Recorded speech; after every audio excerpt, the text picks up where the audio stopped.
Assalamualaikum warahmatullahi wabarakatuh. Saudara-saudaraku sebangsa dan setanah air, semoga senantiasa dalam naungan dan limpahan rahmat Allah Subhanahu wa taala. Dalam Al-Qur'an Allah jelas memerintahkan kepada seluruh hamba-hambanya untuk mengerjakan sesuatu yang diwajibkan oleh Allah. Di antaranya kita diwajibkan untuk mengerjakan sholat, menunaikan zakat, mengerjakan puasa, dan mengerjakan ibadah haji bagi mereka yang mampu melaksanakannya. Tetapi di dalam Al-Quran pula Allah memerintahkan seluruh hamba-hambanya untuk senantiasa bersolawat kepada baginda Nabi Muhammad SAW. Innallaha wa malaikatahu yusalluna 'alan nabi ya ayyuhalladzina amanu sallu 'alaihi wa sallimu taslima. Sesungguhnya Allah dan malaikat-malaikatnya, mereka semua bersolawat kepada baginda Nabi Muhammad. Ya ayyuhalladzina amanu, wahai orang-orang yang beriman, sallu, bersolawatlah kalian, wasallimu, dan ulu salam kepada baginda Nabi Muhammad dengan sebenar-benarnya salam. Ayat ini menunjukkan bahwasanya bersolawat memang tidak wajib, tetapi Allah sangat menganjurkan dan Allah sangat menginginkan hambanya untuk senantiasa bersolawat kepada baginda Nabi Muhammad. Ketika Allah mewajibkan hambanya untuk sholat, Allah sendiri tidak mengerjakan sholat. Ketika Allah memerintahkan hambanya untuk menunaikan zakat, Allah sendiri mustahil melaksanakan zakat.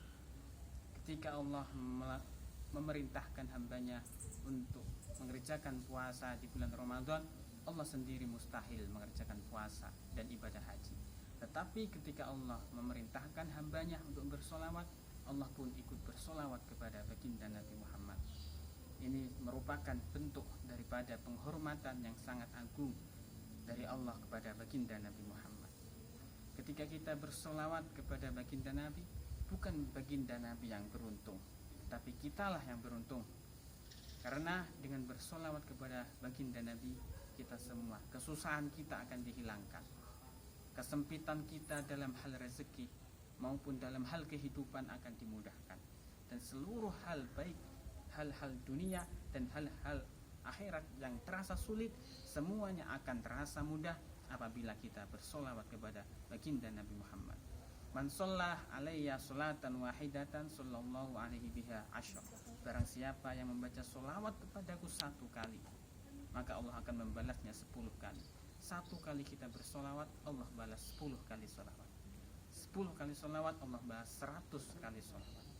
Asal kalian tahu, solawat yang Allah bacakan kepada kita merupakan sebuah rahmah, kasih sayang Allah kepada kita, merupakan sebuah karunia yang agung kepada kita semua. Karena sejatinya kalau kita mengandalkan ibadah kita, kita tidak akan mampu, kita tidak akan mendapatkan rahmat Allah kecuali kita menyandarkan keinginan kita, cita-cita kita, dan seluruh hajat-hajat kita ditopang oleh nama besar kemuliaan baginda Nabi Muhammad SAW. Solawat tidak membutuhkan ijazah, solawat tidak membutuhkan guru. Solawat walaupun dikerjakan dengan niat agar dipuja orang, tetap diterima, karena Allah tidak menghalangi, tidak memberikan hijab bagi siapa saja yang membaca solawat Nabi. Dari mulai anak-anak maupun dewasa maupun orang tua, semuanya seluruhnya diterima apabila mereka bersolawat. Asal kalian tahu, doa kita kepada Allah meminta sesuatu, doa tersebut tidak akan sampai ke langit, tidak akan sampai ke Allah tanpa dibuka ataupun ditutup dengan bacaan solawat kepada Nabi Muhammad. Ribuan kali kita memuji Allah, ribuan kali kita memuja-muja Allah, baik dengan bacaan apapun. Kalau pujaan tersebut tidak diiringi, disertai dengan solawat, maka doa tersebut akan sia-sia. Doa tersebut akan menggantung di langit dan tidak akan sampai kepada Allah. Ini semua karena sebab nama besar baginda Nabi Muhammad. Allah tidak akan menciptakan seluruh hal yang ada di dunia ini oleh karena sebab adanya baginda Nabi Muhammad SAW. Oleh karena itu, mari kita semuanya membaca solawat, memperbanyak solawat, dan memperhatikan maupun menggali lebih dalam mengenai apa apa saja yang berkaitan dengan Rasulullah, baik akhlaknya, kepribadiannya, mentalitas, spiritualitasnya, agar kita semua mampu meneladani beliau baik dalam hal apapun. Beliau tidak hanya sebagai seorang juru dakwah, tapi sekaligus beliau seorang entrepreneur, seorang pengusaha besar. Istri beliau Sayyidah Khadijah merupakan konglomerat pada zamannya. Sayyidina Utsman, sahabat beliau, merupakan konglomerat kaya raya. Abdurrahman bin Auf, salah satu orang yang dijamin surga, juga merupakan pengusaha sukses di zamannya.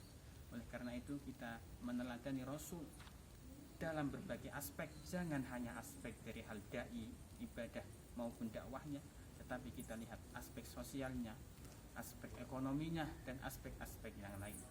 Mari kita semua memperbanyak sholawat dan meneladani daripada akhlak keteladanan baginda Rasulullah Sallallahu Alaihi Wasallam.